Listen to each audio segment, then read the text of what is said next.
The World Health Organization defines health as a state of complete physical, mental, and social well-being, and not merely the absence of disease or infirmity.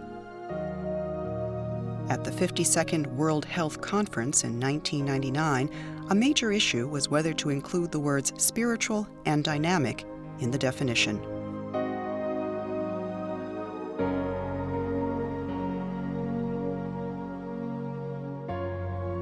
This proposed amendment to the definition was, however, rejected by a majority of the representatives of the developed countries.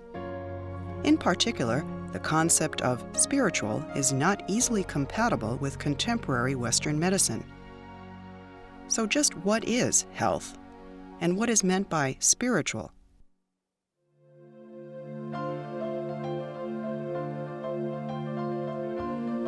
As well as Western medicine, there is traditional folk healing.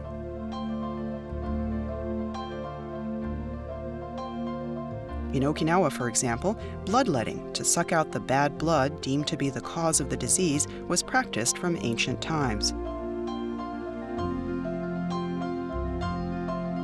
Medicinal herbs were also widely used. For example, people with a cold were given pickled garlic to eat, and those with stomach pains were given aloe.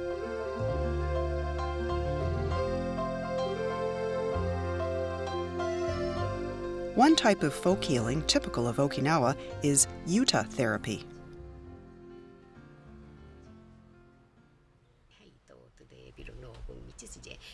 A Yuta is an Okinawan shaman.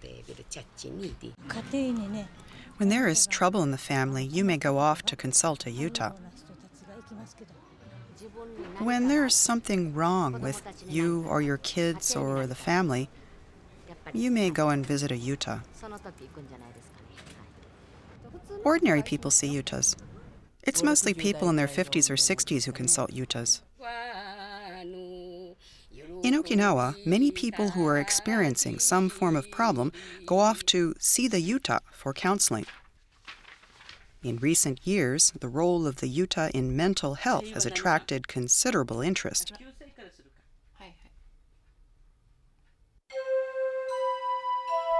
Hideshi Ohashi, an honorary professor at Tohoku University, has studied Yutas since 1975 and is the foremost expert in this field.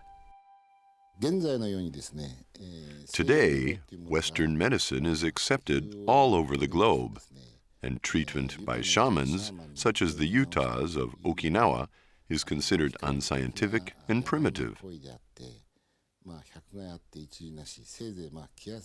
People consider these treatments to do more harm than good, or at most, to play a consolatory role only.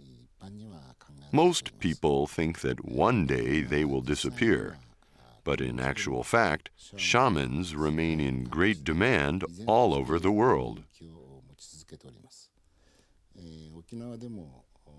In Okinawa, too, many still go and see a shaman after visiting their doctor. In these circumstances, it is scarcely appropriate to dismiss the treatment of traditional healers like Yuta as mere sorcery, magic, or superstition.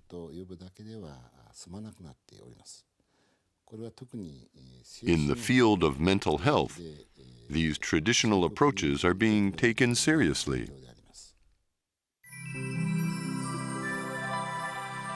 So what is the role of the Yuta in mental health? Why do people still go to see a Yuta, even though modern medicine is so highly developed? Let us look at modern medicine and folk healing, focusing on the Yutas, also known as native counselors.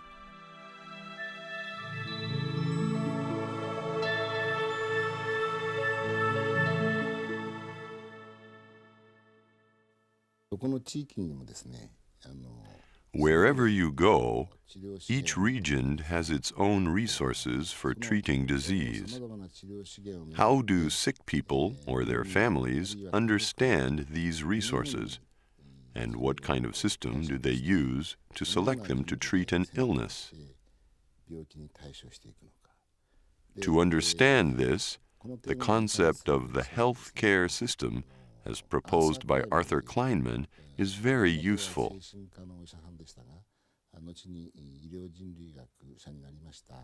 Arthur Kleinman was originally a psychiatrist, who later became a medical anthropologist.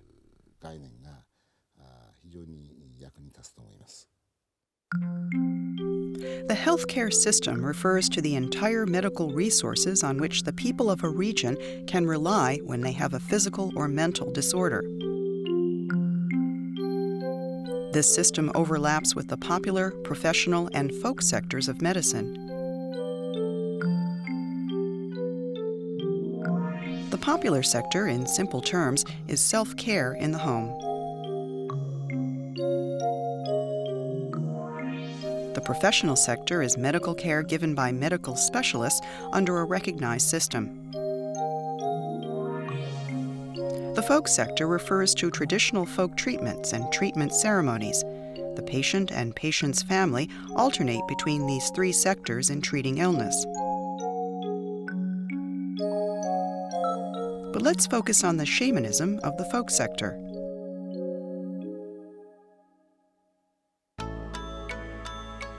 What sort of people are Yutas, Okinawa's shamans?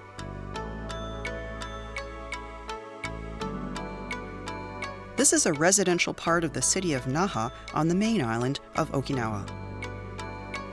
Here is the house of a Yuta. There is nothing to indicate at the gate or entrance that this is the home of a Yuta. Unless you were told, you would not know a Yuta lived here.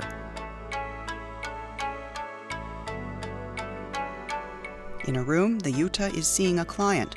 The people looking on are waiting for their turn.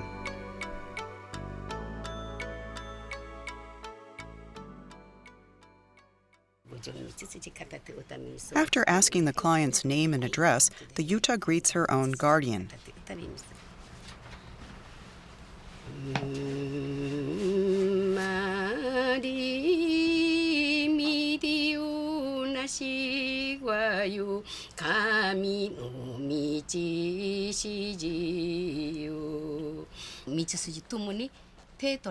Then, the Yuta takes on the spirit of the guardian or dead person and interprets the thoughts of a dead person's spirit to the client to form a judgment known as a hanji. As a rule, the Yuta does not ask the client why he or she came. The client also does not tell the Yuta what he or she wants to know. While talking to the client, the Yuta discerns the client's problem. The Yuta remains silent about the client's problem right up to the end. At this point, the client reveals for the first time why he or she came to see the Yuta.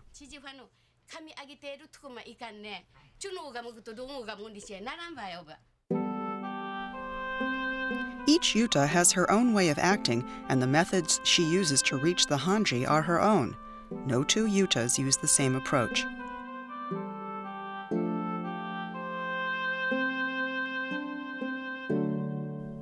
A Yuta is a person thought by the people of Okinawa to possess special powers that enable her to communicate with ancestral spirits and guardians.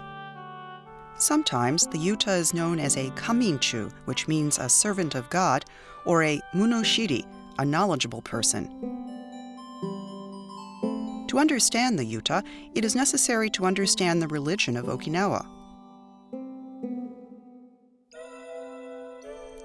From ancient times, Okinawa had a unique belief system known as the Utaki religion.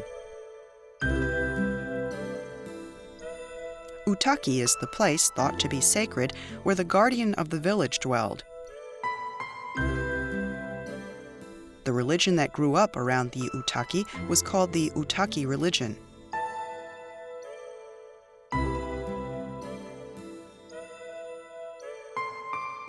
In Okinawa, there is another important religion, ancestor worship. In Okinawa, people make large graves and carry out elaborate ceremonies to honor their ancestors. Ancestor worship is a belief system centered around worshiping one's forebears and other dead people. The people who go to see the Yuta include regular visitors who come at the beginning of each year to have their fortunes told. others visit because of some misfortune in their daily lives or because of some unexpected accident caused by not worshiping their ancestors enough.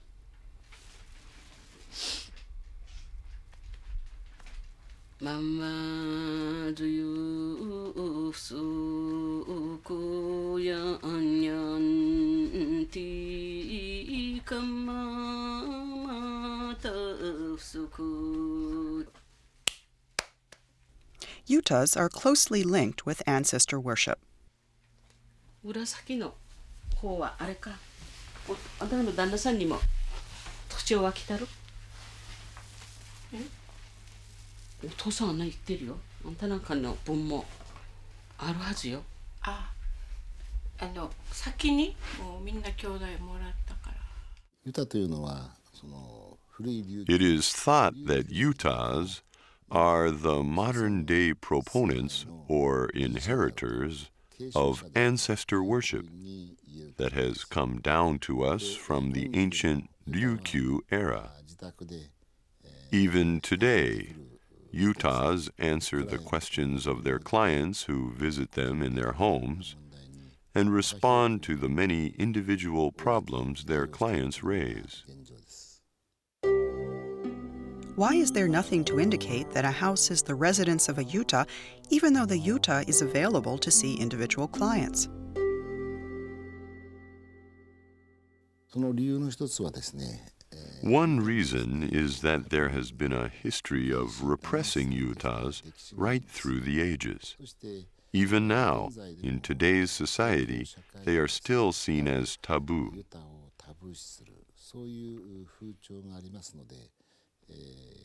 Because of this tendency, they prefer to remain quietly in their homes, not advertising their presence.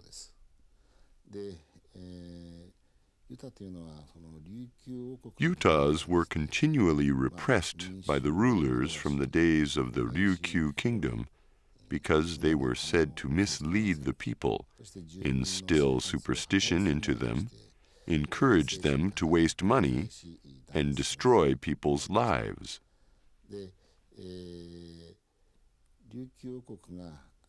Even after the Ryukyu kingdom was incorporated into Japan as Okinawa Prefecture, Yutas were often suppressed as part of the modernization of Okinawa. However, because of deep-rooted support from the local people, Yutas continue to thrive today, and there is no shortage of clients. In fact, Yutas have recently increased in number. Why do people believe in Yutas and continue to consult them? If my husband went to the hospital and I was told he was in a critical condition, I might go and see a Yuta because I would be prepared to grasp at any straw available. If someone tells you something you are already thinking, you feel reassured. So people go to see the Yuta for this sense of reassurance. Nearly all the clients of Yutas are middle-aged or older women. And nearly all Yutas themselves are women who are middle-aged and older. Clients come to talk about the problems of their husbands and sons. The males will often wait nearby while their wives or mothers talk with the Yuta. In Okinawa, it is believed that the female has a strong spirit. In one case, I conducted an interview survey that included around 400 housewives aged from 20 to 70 in Nago City. 65% of these had visited a Yuta or had a Yuta-dependent experience.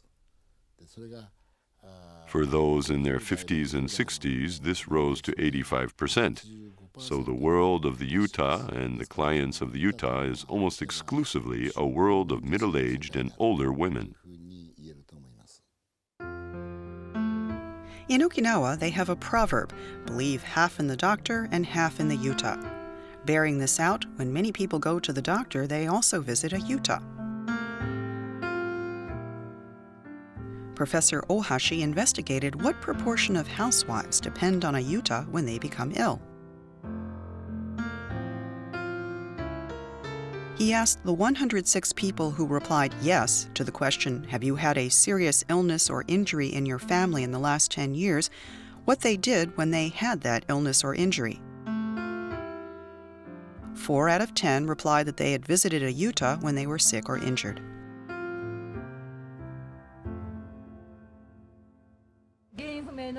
People would see a yuta if they had a disease with an unknown cause, or if they went to the hospital but were told there was nothing wrong with them. Let's look at coping behavior in regard to illness treated by a yuta on the one hand and modern medicine on the other.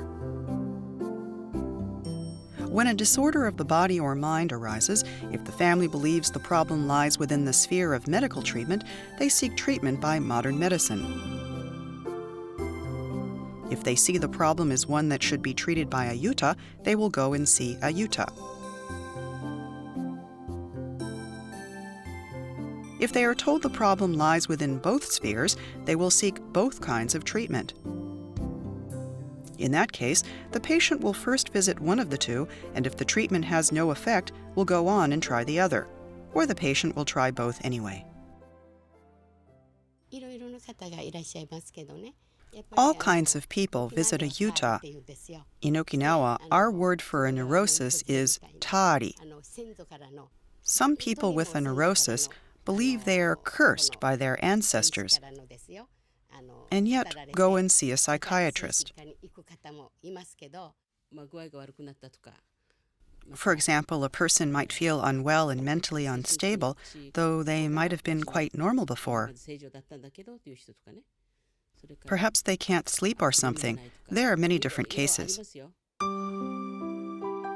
In Okinawa, patients believed to have a mental problem are more likely to visit a yuta than patients with a physical problem.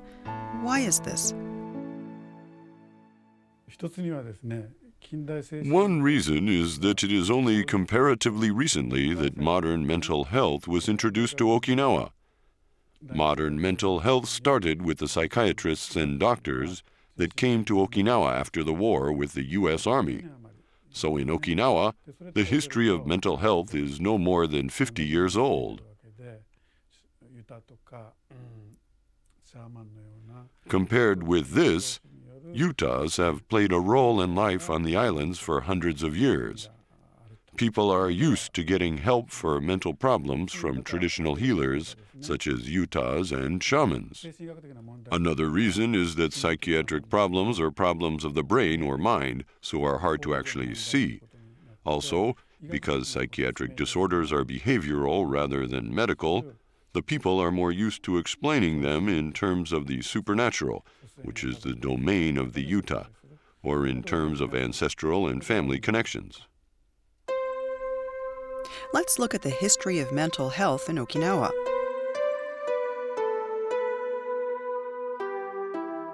This history can be roughly divided into 3 periods.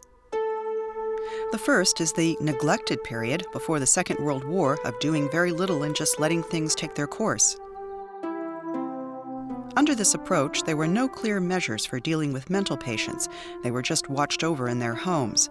The law for the custody of insane persons, passed by the Meiji government in 1900, applied to mental patients in Okinawa.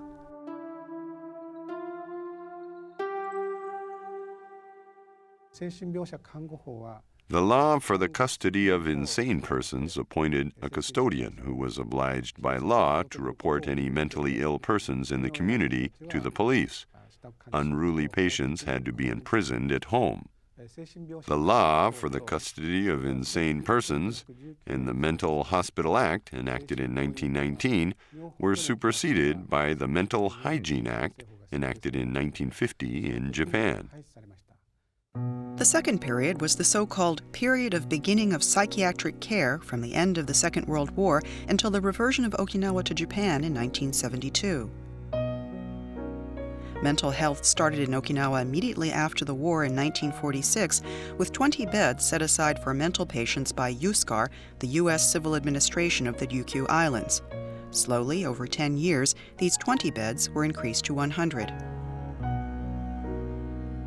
The Mental Hygiene Act was enacted on the Japanese mainland in 1950, but as Okinawa was under the rule of USCAR, it did not apply to Okinawa.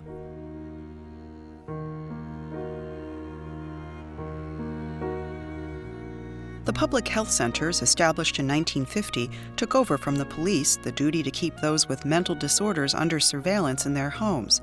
The control of mental patients was passed to the public health centers. Later, mental hygiene was added to the duties of the public health centers. The public health nurses stationed all over Okinawa began advising those with mental disorders and their families.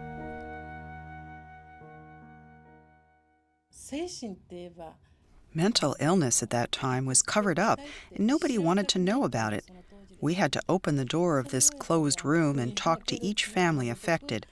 We told them that mental illness was a disease that had to be treated. I remember doing a lot of walking from one family to another. We received drugs from the public health centers and took these to the families. We taught them to administer the drugs. The public health nurses had to face the fact that Yutas were deeply involved in treating mental patients.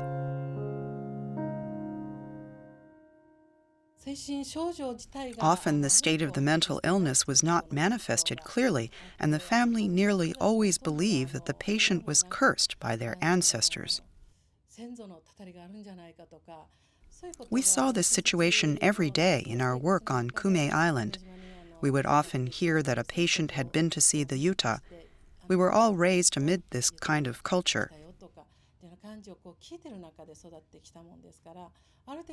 To some extent, we had to come to terms with this situation when we tried to bring treatment to mental patients. The patient's families had usually been taking the patient to a Yuta, but often realized that the patient wasn't getting any better. So they had to come to accept that the patient had to receive medical treatment. In my experience, it generally took 5 years from when the symptoms first appeared until they sought medical treatment.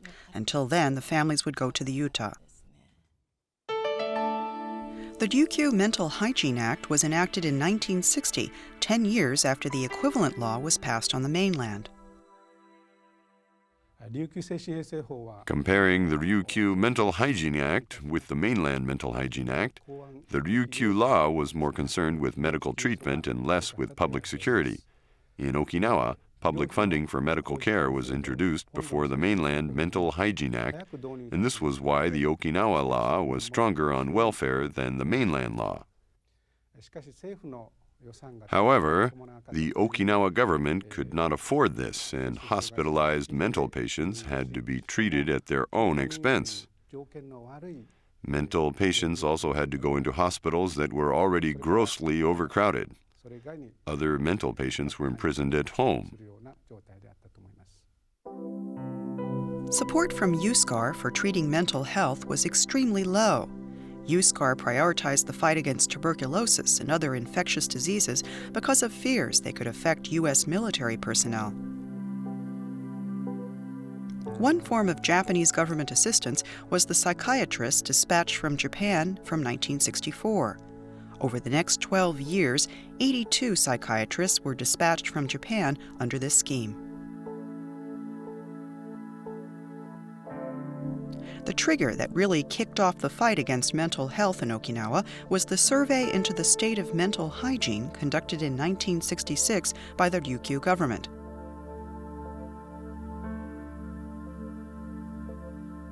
This survey revealed that 25.7 people out of every 1,000 in Okinawa were mentally ill.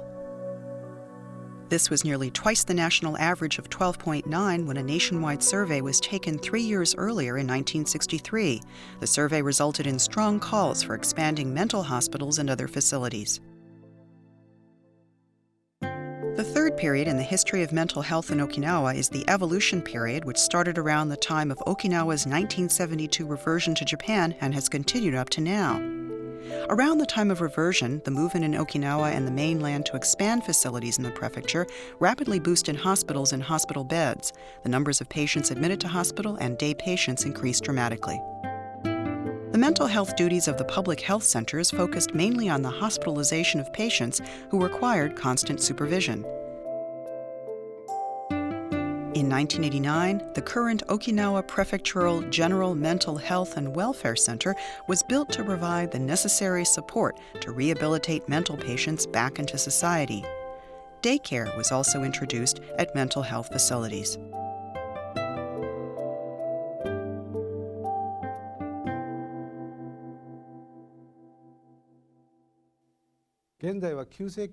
Today, when the patient's acute stage symptoms have stabilized, they are released from the hospital if possible and put in a daycare program. Rehabilitation in the community is considered best through such facilities as small workshops, sheltered workplaces, and daycare rehabilitation. Today's policy is normalization, enabling people with mental disorders to live normal lives in the community. This is achieved by supporting those with mental disorders in group homes, community life support centers, and with home help. Today, mental health in Okinawa has improved considerably. Okinawa now has better medical resources for mental health than the mainland. However, people still go and see yutas. Why do people want to discuss their problems with a yuta?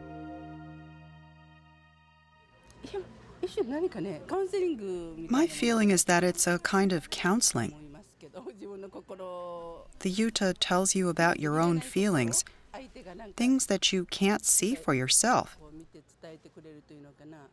This has a kind of relieving and healing effect. This is what the yuta offers. The client talks to the yuta in front of other clients. What is the effect on the clients of hearing the yuta's judgments for other clients?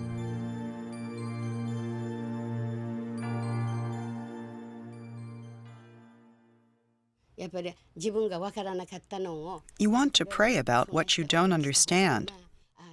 And what you didn't understand about your own situation strangely becomes clear when you hear others talk about theirs. How do clients react to the yuta's judgments?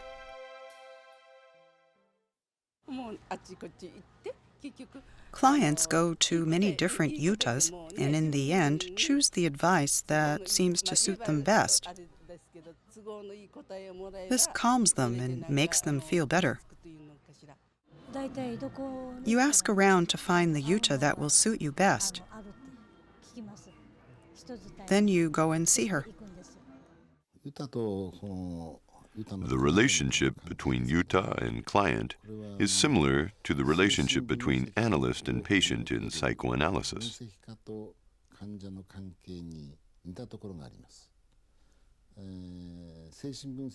As you know, in psychoanalysis, the cause of the illness is thought to lie in the individual's past experience, in an idea, conflict, or anxiety that is suppressed in the subconscious. The patient isn't conscious of the problem, so the analyst delves into the patient's past experience to make the patient consciously realize it, allowing the condition to be treated.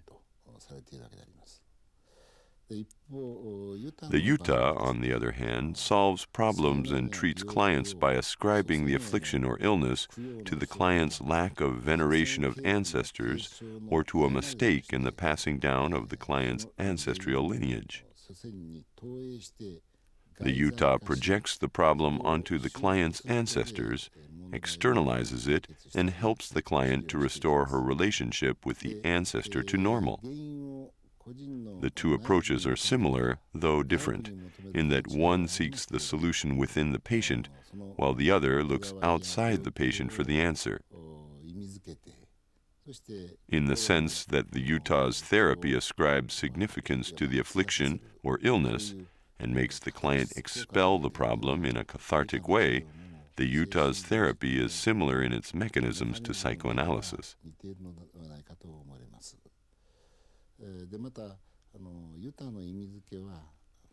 The ascribing of significance by the Yuta is a form of family therapy, in that the cause of the affliction or illness gives the family and relatives a shared perception.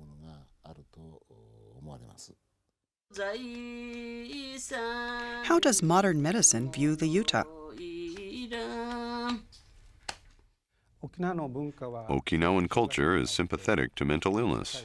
It does not expel the mentally afflicted from society or discriminate against them, but gives them some sort of a role to play in the local community. In the society and culture of Okinawa, people with mental disorders are seen as gifted with strong spiritual powers.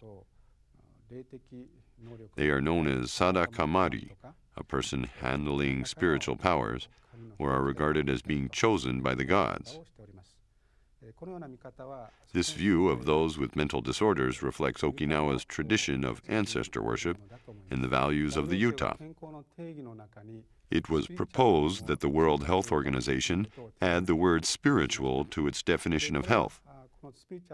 To me, spiritual means something like looking for the cause of an illness in oneself and asking oneself why one became ill. The significance of the illness can become clear from the patient or family asking themselves what caused the illness. I think spirituality is the process of self-salvation that occurs when that significance is accepted. Modern medicine emphasizes the rational and technological and rejects the spiritual aspects of health. In that sense, modern medicine lacks spirituality. I believe the popularity of the Yutas reflects questions about current modern medicine. However, in the judgment of the Yuta, the mentally ill are sadakamari, a person with supersensitivity, or kamidari, deity curse afflicting an individual, and the Yuta mainly uses prayer-centered rituals to treat them. But mental disorders, particularly mental illness, cannot be healed simply by prayer. So if patients are treated by the Yuta, this can delay their treatment by modern medicine. Modern medicine does not have the answer to everything, but as pharmacological treatment is very effective, I believe modern medicine should be given priority when the symptoms are bad or in the acute phase of a disorder. Most psychiatrists are tolerant of Yutas as long as they do not obstruct psychiatric treatment. Today, modern medicine is predominant but coexists with the Yuta.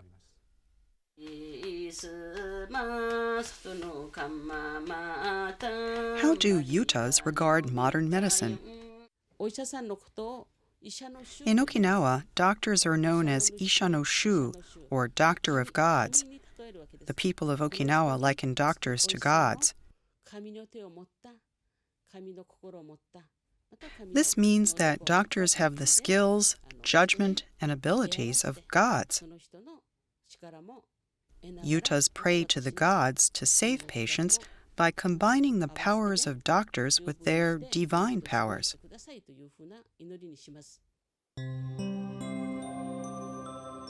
What are the advantages and disadvantages for sick people and their families of using Yutas?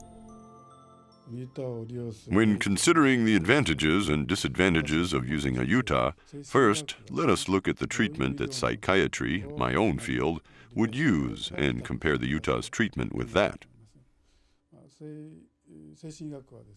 As psychiatry is based on modern Western medicine, it tends to seek natural, scientific truths, objective truth, and universal truth, and build knowledge on those foundations. This has resulted in a large accumulation of information about the effects of medical treatment and side effects. As a result, today we have developed very effective treatments. Because of rigorous conditions for training the medical profession and screening their qualifications, one advantage of the modern medicine is the maintenance of a certain level of quality.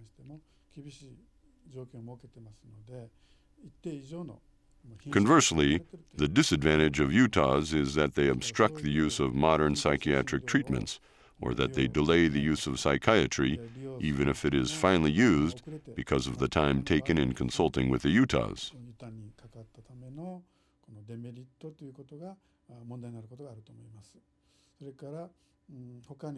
Other disadvantages of Utahs are that each Utah has a different approach to clients. Relationships with clients vary, and changes can vary. If their treatment is not very successful, the patient can suffer severe financial hardship because a certain Utah was used.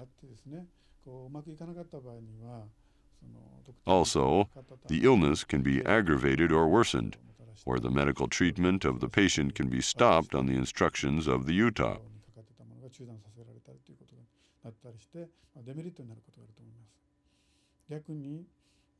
Conversely, if we look for the disadvantages or shortcomings of psychiatry, we find many. It is too focused on the scientific and objective, pays insufficient attention to the history of each patient as an individual, and sees the problem simply as a disease of the brain.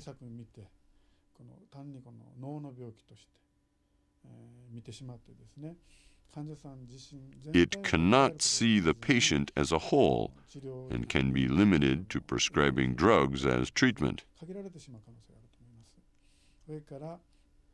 Another disadvantage or shortcoming of psychiatry is that it labels people in terms of mental disorders, mental diseases, and mental illnesses, and can stigmatize patients, preventing them from being accepted into society.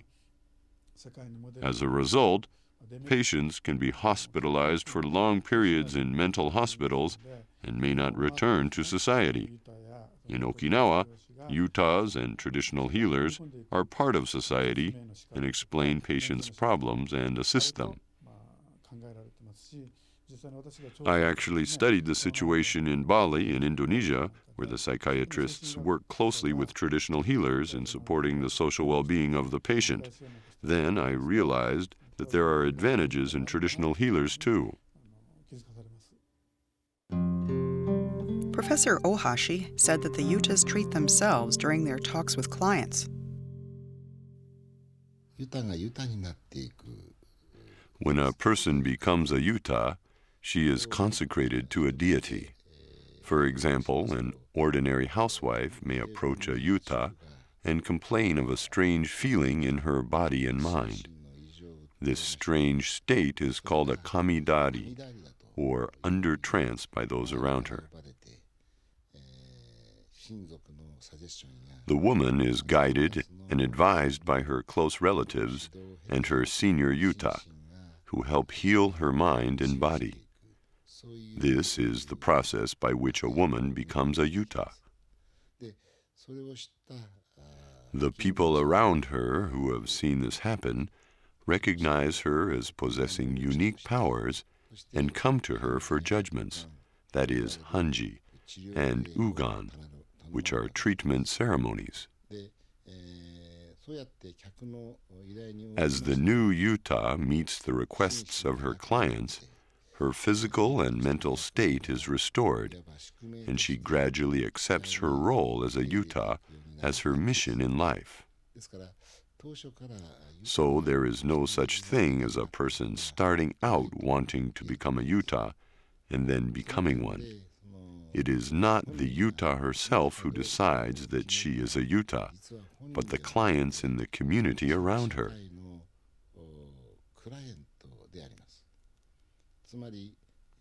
What creates the Utahs or shamans of Okinawa is the people of the community who approach the Utahs for judgments or ceremonies.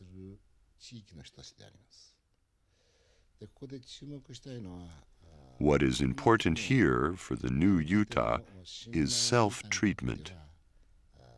The judgments she delivers in response to clients represent an expulsion of the physical and mental abnormality remaining within her as she responds to the needs of the clients by going into a kind of trance.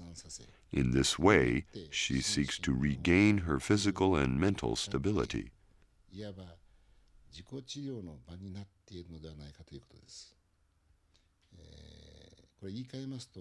So, in Okinawan culture, a person who experiences physical and mental disharmony is not rejected, but is rather seen and accepted by society as a person with special powers.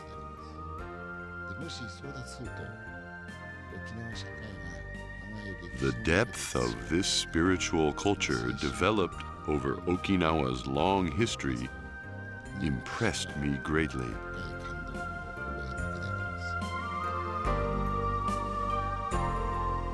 We started by looking at the Yuta as a shaman with special folk healing, but we discovered that the world of the Yuta and her clients is a kind of faith healing system supported by families in the community and created by Okinawa society.